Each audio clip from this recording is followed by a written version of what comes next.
Então, vamos voltar com o nosso treinamento na segunda parte. Ok? Só maximizar a tela aqui para vocês. Ok. Então, vamos lá. Nós paramos aqui na parte da estação de tratamento de efluente, que é o separador de água e óleo da oficina.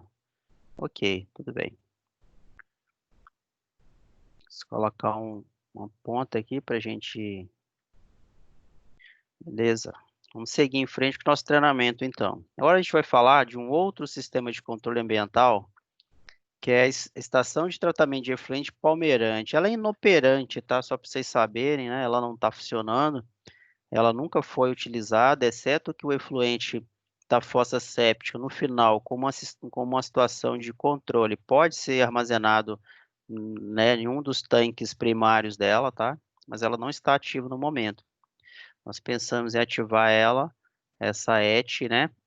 Ela é uma ET bem estruturada, só que o custo de operação dela não se aplica no momento. Então, hoje a gente está utilizando fossa séptica. Então, é uma estação de tratamento de efluente sanitário. Inclusive, a estrutura dela é maior e melhor, digamos assim, que a estrutura da estação de tratamento de efluente que foi instalada na oficina de Imperatriz. Ela é mais moderna e tudo, mas infelizmente ela não está utilizando. Então, existe essa estação de tratamento de efluente. O núcleo, quando esse núcleo, né, de via permanente, um dia, se ele ficar maior, né, aí ela teria que ter uma pessoa para fazer a manutenção dessa ET, não só ligar, desligar, olhar o sistema de bombeamento, fazer as análises diárias, semanais e mensais, né?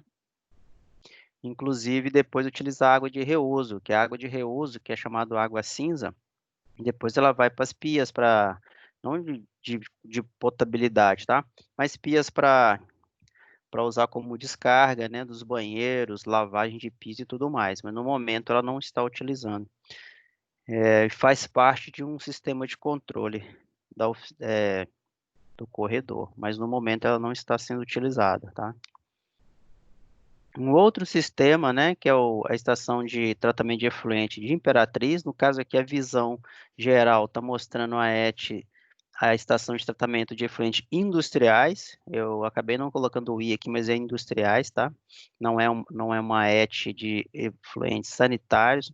Inclusive está faltando a foto aqui que ela fica atrás da oficina, mas bom, de forma geral eu consigo explicar para vocês aqui. Deixa eu ver se tem uma foto para frente. Tem mais detalhes. Então, aqui é só para vocês entenderem, é uma parte geral da da ETEI, né? É coberta, ela tem valas canaletas de contenção para qualquer derramamento, o efluente não contaminar o solo. Então, o efluente chega por aqui assim, ó, que é o separador de água e óleo. Deixa eu ver se tem uma foto. É nessa parte aqui, ó. Essa parte que vocês estão vendo aqui, é uma outra foto, em outra dimensão, é esse local. Então, o efluente toda a oficina, da lavagem de locomotiva, lavagem de locomotiva, lavagem de piso, todos os sistemas de atividades e operacionais da oficina, falando de resíduos efluentes classe 1, ou seja, perigosos, eles chegam nessa caixa aqui, que é a primeira caixa que a gente chama de caixa primária. Ela passa por um sistema de tratamento, depois a gente vai dar mais detalhe, passa por esse separador de água e óleo, acho que a gente tinha falado anteriormente, né, o sistema de separador de água e óleo, e depois que esse sistema faz essa separação da água do óleo, ele cai nesse tanque secundário. Esse tanque aqui, que a gente chama de tanque pulmão, que é esse mesmo tanque aqui, ó, isso olhando de lá para cá, de outra dimensão, né? É onde o efluente é direcionado para os floculadores, tá? Então, nesse local aqui, é, é onde chega o primeiro efluente, depois que passou pelo separador de água e óleo. E daqui ele é bombeado para os floculadores. Eu vou mostrar daqui a pouco para vocês, onde aqui a gente coloca os tratamentos químicos. Conforme a gente tinha explicado anteriormente, nessas bombonas aqui existe os produtos, né? Hipoclorito de sódio, o pH Floc Prime, que é um produto que ele faz a tem duas funções, ele tem duas funções químicas para tratar esse efluente líquido, né, efluente classe 1, que ele corrige o pH, tá? Ele faz a função do hidróxido de sódio, hidróxido de sódio, ele faz essa função, tá? De corrigir o pH, e também ele faz a floculação, ele faz o efluente flocular. Flocular é formar, se ajuntar e formar grânulos maiores para que ele tenha um peso diferente do líquido e venha decantar. Esse é todo, é todo feito pelos floculadores que eu vou mostrar daqui a pouco para você. Então, passou pelo tratamento físico, né, que é apenas a separação da água do óleo, ele vai passar por um tratamento químico, tá? Ok, continuando aqui, nós fizemos todo um processo, como tudo é tudo novo para as oficinas, para as pessoas que trabalham no local, nós fizemos um fluxograma que tem até colocamos aí esse fluxograma em um banner, que as pessoas que chegarem na oficina, elas conseguem ver, tá lá pregado no local para vocês verem o processo do tratamento. Então, eu vou passar com vocês rapidinho, só para não tem a função de passar uma técnica para vocês, né, desse sistema de tratamento de efluente industrial, mas uma noção básica. Primeira coisa, conforme eu falei, o sistema chega nesse depósito, nessa caixa primária, que é aqui que vai chegar todo o efluente de lavagem de piso da oficina, lavagem de locomotiva, todos os tipos de tratamentos chegam aqui. Ele passa por um sistema de bombeamento, né? E passa por esses processos aqui para chegar na parte do sal. Então, tem todo um processo, ó, acionamento da bomba, que pode acionar via automático ou na presença do operador. Válvula 1, aqui tem mostrando quais as válvulas, né, de abertura de coleta do efluente, e aqui é onde ele vai fazer as verificações, os fechamentos das válvulas para o efluente ser succionado para a caixa separadora do sal, tá? Porque se você liga a bomba, né, aqui está o efluente, se você liga, ele vai ser bombeado para o sal. Se você liga a bomba e não abre os fluxos aqui, os registros, né, vai vazar efluente. Então, esse fluente, ele que a entrada dele, ele passa por esses canos aqui, né? Aí tem dois tipos de bombas, de repente uma bomba não está funcionando, sempre porque aqui, esse local aqui é onde fica as bombas dentro do sistema, tá vendo a parte elétrica aqui? Então, de repente, tem uma bomba que não está funcionando, a outra funciona. Ele sobe, né, nesse cano e passa por um sistema de tratamento. Válvula de saída da borra. Em algum momento, pra vocês entenderem aqui rapidamente, em algum momento, essa separação de água do óleo vai juntando, né? Aquele óleo vai juntando que foi separado por gravidade, né? Por densidade, e ele vai se acumulando no final e gera borra, né? Aqueles restos ali de óleo vai gerando uma chamada borra oleosa. Essa borra oleosa você pode aos poucos ir coletando através dessa válvula aqui, colocando ele em tambor. Aí tem que ser um tambor para resíduo classe 1, né? De cor laranja e tudo mais, tá? Ok. Posteriormente, conforme eu tinha dito, ele vai para esse tanque aqui. Nesse tanque é o lugar onde são adicionados os produtos químicos. Ó, manter o pH entre 5,5 ou 8. E aqui existem os reguladores do dosador, né? A quantidade de produto químico que vai ser adicionados nos produtos, no efluente, para tratar ele quimicamente, tá? Então, aqui está mostrando, né, os dosadores. Aqui estão as bombonas, onde a gente tem o produto químico e ele é adicionado ao produto químico. Só uma informação interessante para vocês aqui, vocês estão vendo que hoje, né, hoje a gente está voltando com essa diretriz, com esse método, né? Mas a gente estudou ano passado um método do pH Flock Prime, um produto inovador. Ele evita que você tenha duas bombonas, apenas um produto. A promessa era essa, né? Até que está meio que caindo por terra, né? Não sei se é o produto que está velho. É apenas um produto químico. Ele faz a função de corrigir o pH e de fazer flocular. Então, nessa época que a gente já usava, hoje não. Hoje a gente está usando o pH Flock Prime, então só ficam três recipientes aqui, né? O sulfato de alumínio, o hipoclorito de sódio, que faz a desinfecção, ele vai direto para água de reuso, para tratar água de reuso, então eu vou falar já já. E só que nessa época a gente usava os 2 produtos, tá. Então, hidróxido de bombona, hidróxido de sódio, que é o sódio líquido 50%, sulfato de alumínio, polímero aniônico, polímero que ajuda a fazer a questão da aglutinação das moléculas, e o hipoclorito de sódio. É o produto que desinfecta, né, que é usado para tratar a água, como se fosse uma pastilha de cloro. Ok, aqui são as bombonas de adicionamento de produto químico. O efluente tratado, ele passa os produtos através da dosagem dos tanques, conforme a gente falou, e ele é direcionado para esses tanques aqui, que a gente chamados de floculadores, né? Floculador mecânico. Nos tanques floculadores ocorre a separação química dos produtos químicos através da ligação química de íons, assim como o material com maior densidade se decanta no fluido, no fundo dos floculadores, e são direcionados para os bags. Então, aqui que eu estava dizendo para vocês, que ele passa por um processo de químico, tratamento químico, né? O floculador, no floculador que esses produtos aqui, ó, sulfato de alumínio e o polímero, fazem com que os produtos químicos, através de sua composição química, se liguem, né, quimicamente com os íons positivos ou os íons negativos, formam glânulos mais densos e desce para o fundo, falando em decantação. Às vezes eu posso estar falando um pouco muito técnico, às vezes assim, mas assim, eu estou tentando falar o mais simples possível para vocês entenderem como é que funciona o tratamento, o fluxograma de um tratamento de uma estação de tratamento de efluentes industriais, ok? Então, decantador de material com maior densidade. Então, no tanques floculadores ocorre a separação química dos produtos químicos através da ligação de íons, conforme a gente já tinha direcionado, né? A saída dos efluentes floculadores para o decantador, então ele passa por um processo de decantação. Então, o efluente, ele decanta a parte que floculou, né, como se fosse lá no separador de água e óleo. Depois ele vai para o filtro. Aí ele sai, você consegue coletar a borra desses materiais químicos que se decantaram, né? E eles vão para bags, aí daqui a pouco a gente mostra os bags. Esse material, o que não decantou, ele vai para um filtro, ele entra para um filtro, é chamado filtro rápido. Após decantar, ele passa por um processo de filtragem, chamado filtro rápido, seguindo o fluxo aqui, pessoal.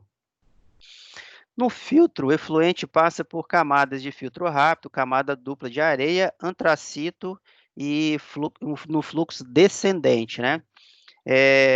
Que acontece? O antracito é um carvão, pode ser carvão ativado. A função do carvão ativado é deixar a água mais clara, né? Tirar talvez o cheiro, né?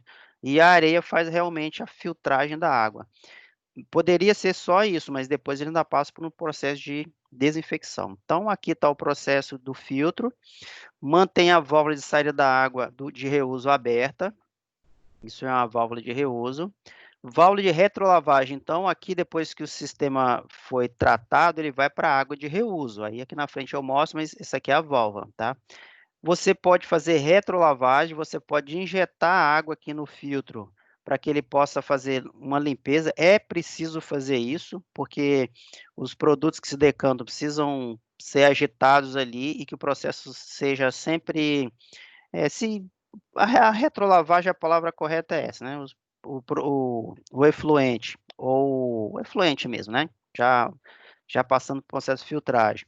Fica uma camada mais, digamos assim, mais com alguns restos de produtos sólidos, e a retrolavagem é para colocar esses sólidos em suspensões para que possa passar por um novo processo de filtragem. A válvula da bomba de retrolavagem, aí mostrando, né, onde fica a válvula para você ligar. No caso de retrolavagem, ela é feita algumas vezes ao dia. E no final, o sistema é disposto, né, digamos assim, no tanque de reuso, que é um tanque primário aqui de reuso, tá? Nesse tanque aqui, ele passa por um processo de desinfecção através de hipocloreto de sódio e depois ele vai para o castelo de reuso, pronto para ser reutilizado, certo? Retrolavagem. Aí aqui está só explicando o processo de retrolavagem como é feito, né? Válvula da água de reuso. Fecha a válvula de saída da água de reuso. Se você não vai descartar água ainda, ou não vai, essa água ainda não vai para o tanque de reuso, então você fecha e faz o processo de retrolavagem. Abre a válvula da retrolavagem, liga a bomba da retrolavagem, tem que ligar uma bomba, né? Porque isso aqui é uma bomba, ela precisa de fazer uma ligação, ela não é só por densidade, ela é também por força, né, da bomba, porque poderia ser por questão de densidade, mas não, tem uma bomba que injeta o efluente para ele fazer essa retrolavagem. Selecionar no modo manual para ligar a bomba, tá? Porque realmente é um processo que não é automático.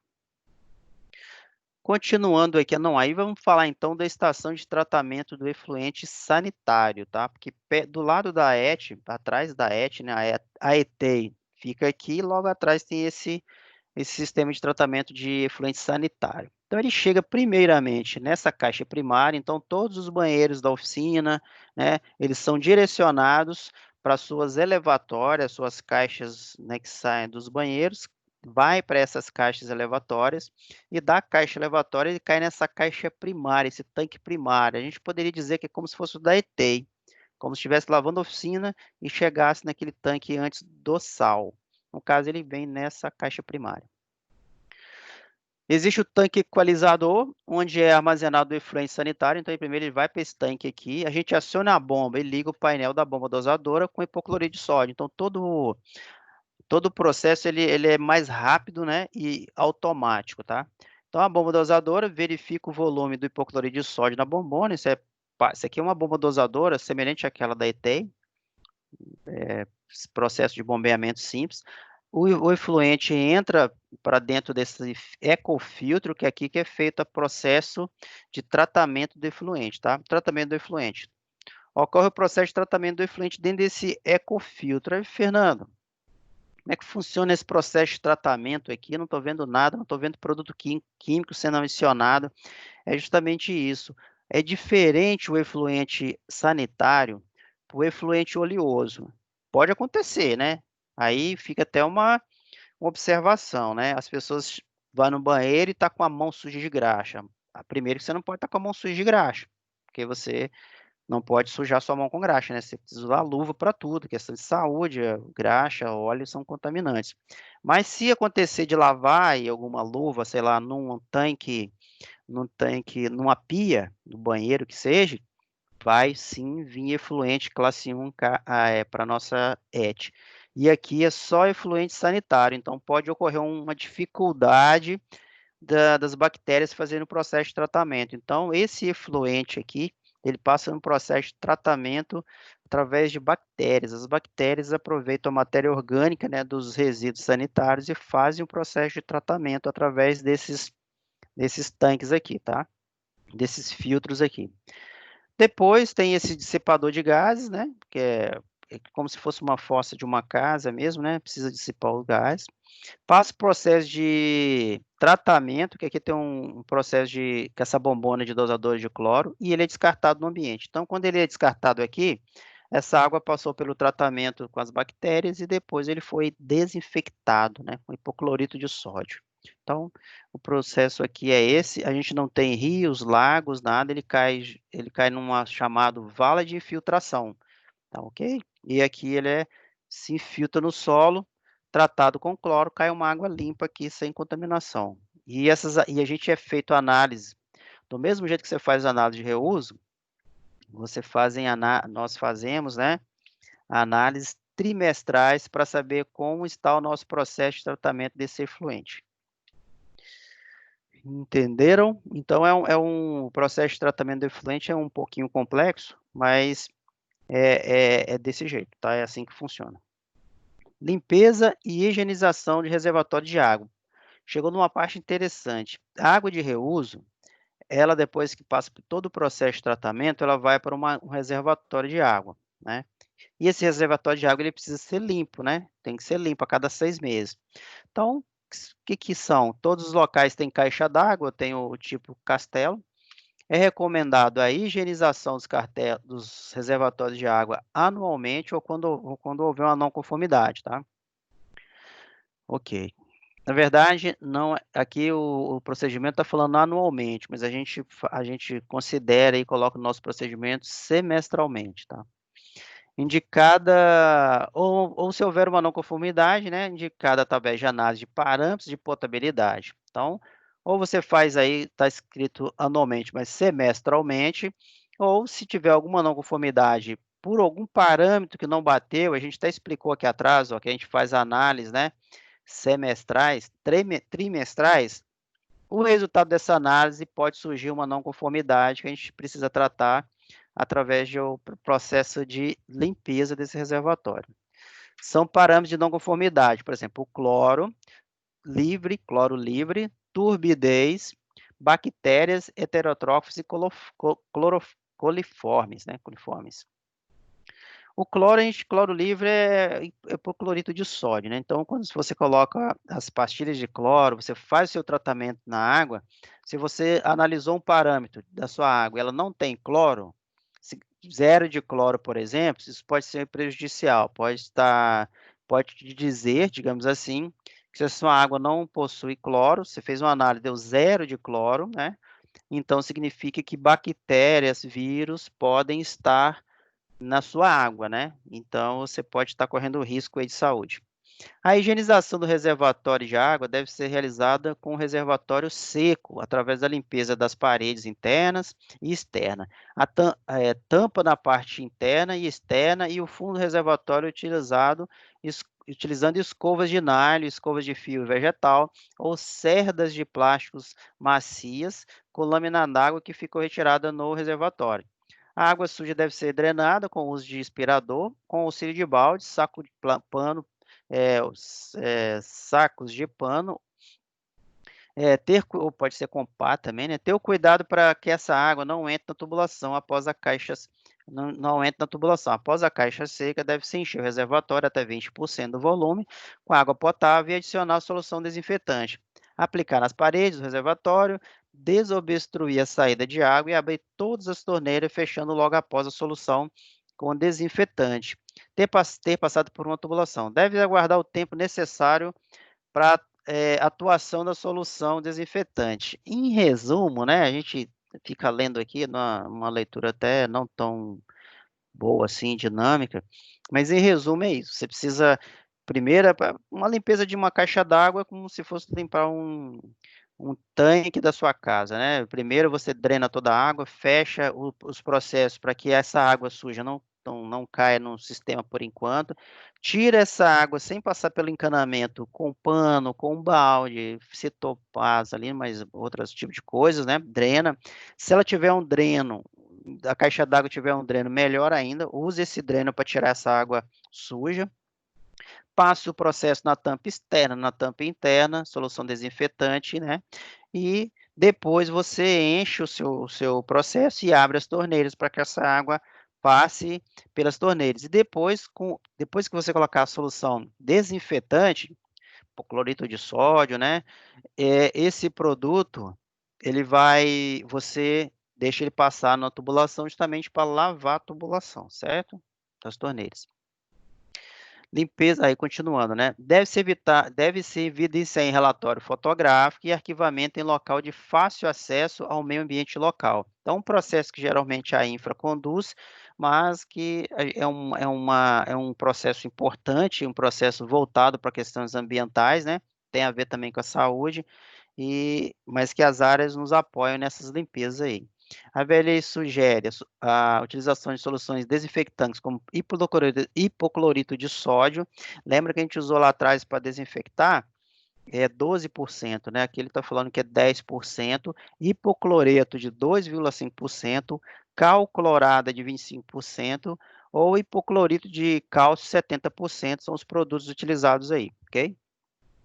Aqui é uma foto, uma evidência, né, de limpeza de caixa d'água, então tá aí, tem alguns locais de difícil acesso, né, aqui foi no galpão do ADM ali de Imperatriz, né, no antigo galpão ADM, então precisa destampar as caixas, lavar por fora, lavar por dentro, escovar, aqui a pessoa está usando os EPIs necessários, né, fazendo uma limpeza interna na caixa d'água, algumas evidências aí, né, aí você percebe aqui, eu acho que não tem uma caixa do antes, mas com certeza essa caixa d'água, ela precisava ser limpa, tá?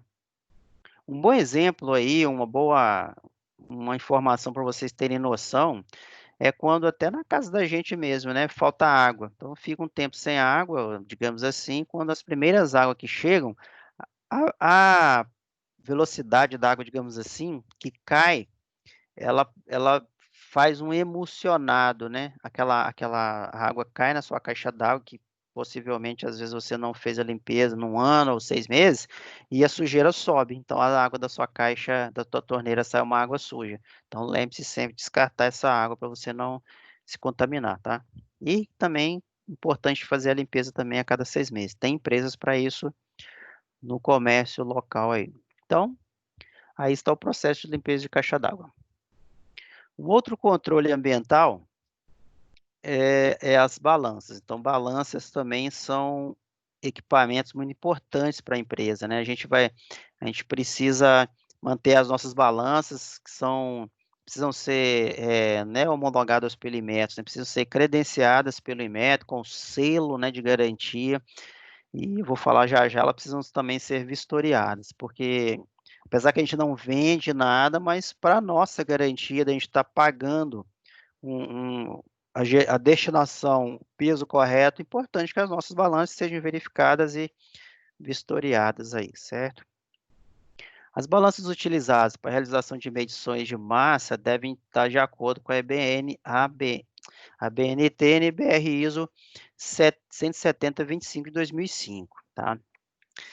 E requisitos de organismos acreditados pela acreditação brasileira, o Inmetro, né, ser calibradas, que a gente estava falando sobre isso, para determinar se atende aos requisitos específicos pelo laboratório, que quem testa é o Inmetro, e as especificações das normas pertinentes.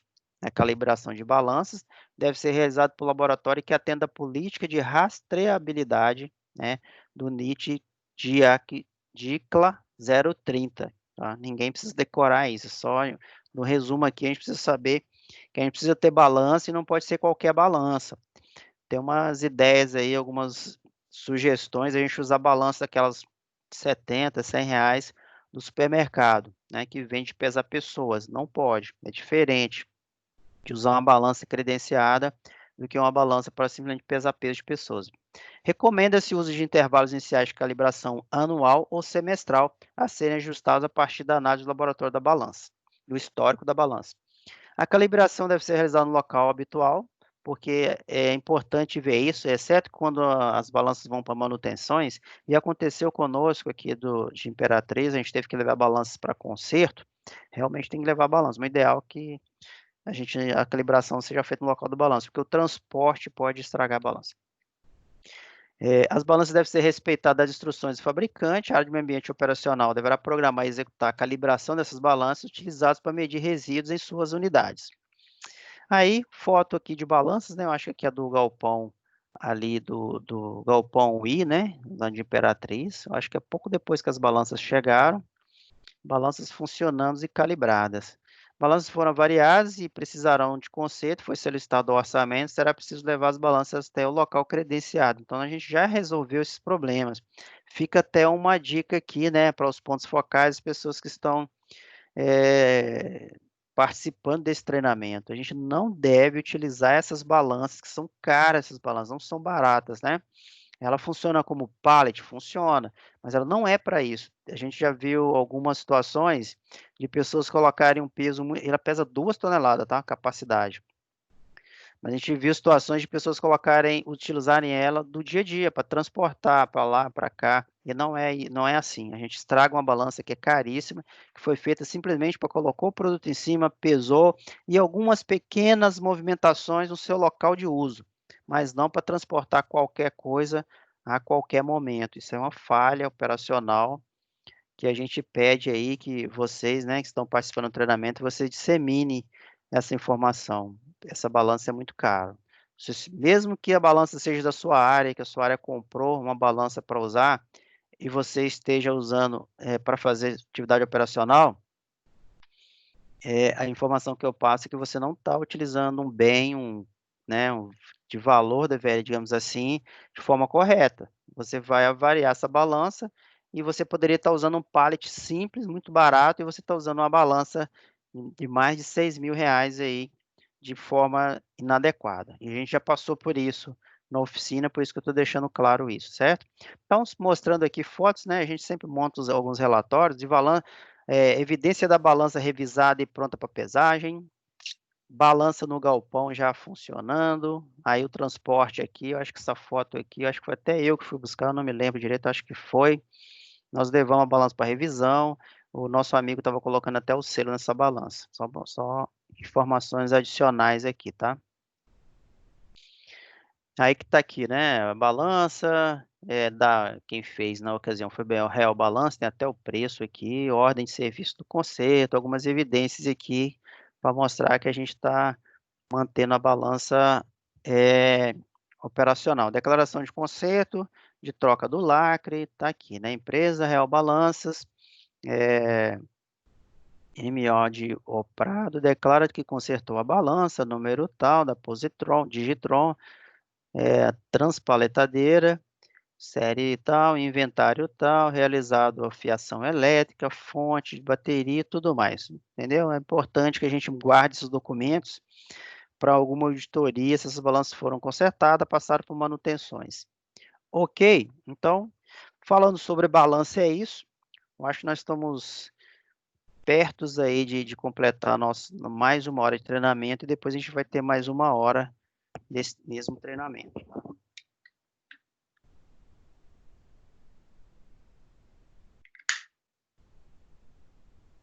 Se alguém precisar ir ao banheiro, pode colocar um pause, né, e tomar um cafezinho e tudo mais. Eu vou continuar com o treinamento aqui para a gente acelerar. Vamos falar de orímetro. Então, nós vamos falar de poço artesiano, primeiro, é claro, né? E depois nós vamos falar de orímetro. Bom, o orímetro é um instrumento de medição de tempo, geralmente indica no visor, né? O tempo acumulado em horas, 0,000000. A contagem acionada quando energizada, então você tem um orímetro no poço.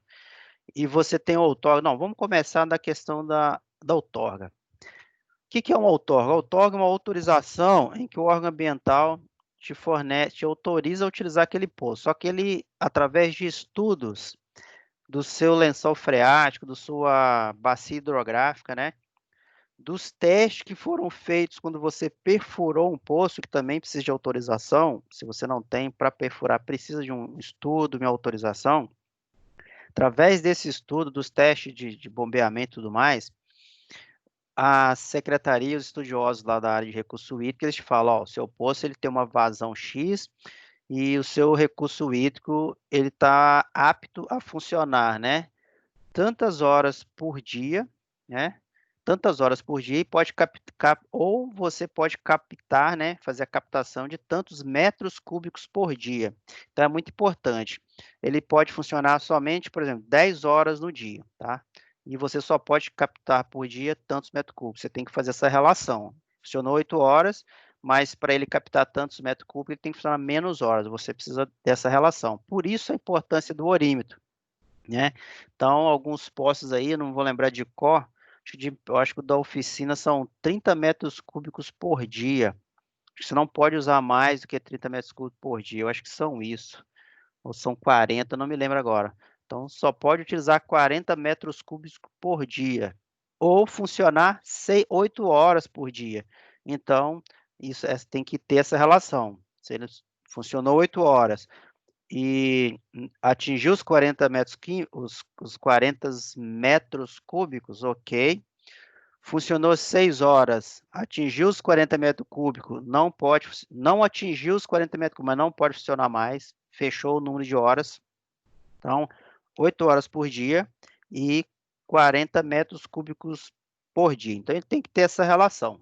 Você não pode ultrapassar nem o consumo e nem passar o número de horas de funcionamento. Falou aqui que o orímetro, né, ele só funciona depois que liga na energia. Ligou a bomba do poço, às vezes é automático, às vezes não é, da oficina não é automático, né? Eles não conseguiram fazer uma ligação automática, mas quando ele é automático, a bomba liga automático, tá? Na VLI, os orímetros são geralmente instalados junto à bomba dos poços tubulares para medir o tempo de bombeamento do sistema. Com a medida, é possível verificar a vazão do poço e compará-la com a vazão da outorgada. Sempre que necessário, deve ser realizada a ferição em campo de seu funcionamento e o uso de um cronômetro simples, que a cada 2 anos e no máximo 5 anos é necessária a calibração por empresa com certificação do Inmetro. Então a gente precisa também fazer essa calibração do orímetro. Eu digo que esse orímetro ele costuma dar defeito, né? O da oficina queimou recente, eu até expliquei naquele primeiro vídeo, e nós já fizemos uma compra essa semana, acho que foi segunda-feira, e o José vai solicitar a troca. Mas, às vezes nem dura menos de 5 anos, mas se for um orímetro que estiver durando, você precisa a cada 5 anos fazer a calibração. Então, na prática está aqui o orímetro, ó, isso aqui é um orímetro analógico, né, que você tem ele fica tipo tem aqueles contador, tipo um númerozinho, umas catracazinhas, né, é esse aqui, mas nós também temos digital, esse aqui é o orímetro digital, tá. Esse aqui é o de palmeirante. Estou mostrando uma foto aqui, ele está nesse cantinho, aqui está uma fotinha um pouquinho maior dele, é de palmeirante. Até pouco tempo não estava funcionando, né, agora tá tudo funcionando. Aqui é o posto de Imperatriz, hoje ele não está assim mais, tem um sistema bem moderno, acho, não sei se eu mostrei foto do posto de Imperatriz. A água sai do poço, passa por um sistema de tratamento de cloração e vai para a caixa d'água. E à medida que o orímetro fica nesse painel eletrônico, então ligou o poço, ele vai contar quantas horas esse poço vai estar funcionando. Isso é muito importante, a instalação de um orímetro no poço. Se a gente tiver uma auditoria, uma inspeção da SEMA e não tiver o orímetro, né, aí a gente vai ser penalizado e até multado ou paralisado as nossas atividades do uso do poço por causa disso. Então, são equipamentos, né, de controle ambiental muito importante que a gente precisa de vocês, né, de vocês, pontos focais, as pessoas que estão mais a campo aí, quando não estão próximo da gente, né, para nos ajudar nesse sentido, ó, envia todos os dias a leitura do orímetro, a leitura do hidrômetro, né? Porque às vezes o orímetro estragou, a gente precisa ajudar, precisa comprar, pedir para instalar de novo. Às vezes o hidrômetro também está estragado, às vezes o dosador de cloro não está funcionando e assim por diante. Então, vocês aí das áreas, a gente precisa de vocês nessas atividades diárias aí que a gente não consegue estar aqui, né, todos os dias, tá? Estação da qualidade do ar, a gente vai pular porque a gente não tem, no corredor centro-norte, que a gente não tem estação da qualidade do ar, pelo menos na parte da ferrovia, né? São equipamentos físicos, fixos, que ficam diariamente monitorando a poluição. Por exemplo, chaminés, a gente não tem chaminé, mas se tivesse chaminés de alguma indústria, alguma coisa assim, lá sim estaria uma estação de qualidade do ar. Tipo aquelas também que tem de fixas que tem um cercado e tal de algumas instituições aí, até federais. No caso, a gente não tem estação de tratamento do ar. A nossa é móvel e são de monitoramentos anuais. Faz uma vez por ano, você faz essas medições ao longo da ferrovia, tá? Mas nós não temos a estação fixa. Estações de rede automática, de monitoramento da qualidade do ar, são totalmente automatizadas, realizando 24 horas por dia, concentração do material particulado, então tudo que está suspenso no ar, ela faz a captação, partículas inaláveis da atmosfera e condições meteorológicas dos perfis, direção do vento, velocidade do vento, cada uma das 8 estações é composta por analisador e sensor de direção da velocidade do vento. Quando tem, tá? Porque eu acho que na FCA tem, aqui não tem. Possui esses modems aqui, né? GPRS, antena de comunicação, de alimentação e mastro articulado de 4 metros. O sistema EBAN também possui um sensor meteorológico integrado para medição de temperatura do ar, que permite o equipamento normalizar o fluxo de coleta da amostra. Os dados de temperatura do ar são coletados, disponibilizados justamente com os dados demais parâmetros. Tá? É quase que automático, né? Muitas estações vão direto para um computador de uma rede de computadores aí, para quando existe. Os parâmetros são monitorados pela estação RA+, a gente não tem, tá? Na área de meio ambiente corporativo, possui empresas com funcionários contratados para realizar atividade de inspeção dos equipamentos, limpeza, verificação operacional da estação, cheque e tudo mais. A gente não tem aqui no corredor centro-norte. A frequência máxima para essa estação é 60 dias. Calibração do sensor de temperatura do ar e periodicidade semestral. Essa atividade é realizada em campo, com a utilização de padrões específicos para o fluxo, temperatura de pressão, ok. Então, vamos pular essa parte aqui, porque realmente a gente não tem essa estação diária aqui e a gente não tem esse controle para a gente fazer, né? Aqui, ó, inclusive ele está dizendo que aqui é de Divinópolis. Além das atividades executadas diariamente na estação, ainda acoplado ao tratamento de contínuo de dados dos supervisórios, sala do meio ambiente localizado na VLI de Divinópolis e na sede da Ecosoft através da análise gráfica do sistema de dados. Estação da qualidade do ar, né? Além da atividade executada, a gente já falou sobre isso.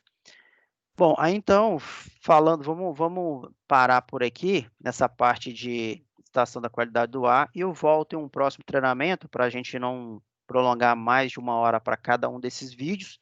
Conforme eu falei, esse treinamento, eles são de 3 horas, então ele precisa de a gente gravar três intervalos de 3 horas. É como se a gente estivesse aqui numa sala de reunião, numa parte da tarde toda treinando, aí faz uma parte, dá uma parada, dá uma descansada e volta e termina. E do mesmo jeito como está gravando em vídeo, eu preciso pausar e logo em seguida a gente volta a partir dos equipamentos de bombas compressoras, tá? Então, vamos parar aqui 1 minuto